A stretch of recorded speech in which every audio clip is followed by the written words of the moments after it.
เชื่อกันว่าหลายๆคนคงจะเคยได้ฝากเสียงหัวและหอยยิ้มแม่น้ำสายคนนี้กันอย่างแน่นอนจะเป็นไผไปบ่ได้นอกจากดาวตลกระดับโลกซาลีแซปปริน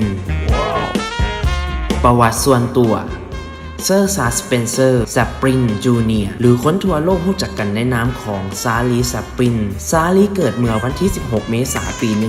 1889 ในประเทศอังกฤษและเสียชีวิตในวันที่ 25 ธันวาคม ปี 1977 รวมอายุได้ 88 ปี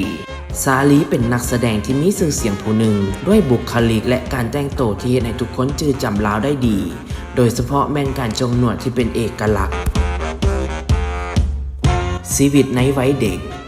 ดังที่กล่าวผ่านมาซาลีเกิดและเติบใหญ่เป็นหนุ่มที่ลอนดอนประเทศอังกฤษพ่อและแม่ของซาลีได้หย่าร้างกันตั้งแต่ลาวอายุยังน้อย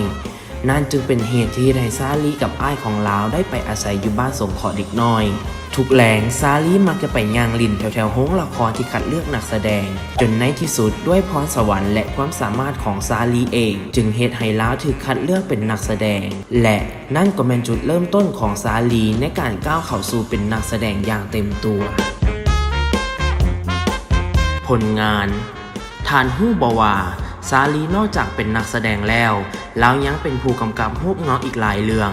และเรื่องที่โดดเด่นที่สุดก็เป็นเรื่องที่ซาลีลินเป็นตัวละครหลักในเรื่องเองโดยจะรับบทเป็นคนจรจัดที่มักปรากฏตัวในรูปแบบชายที่ใส่เสื้อหัดส่งขายาวที่หลมใส่หมวกโบเลอร์และเกิบที่ใหญ่กว่าตีน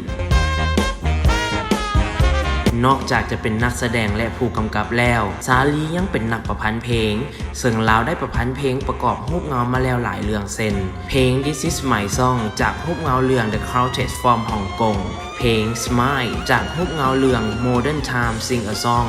และอีกหลายๆเพล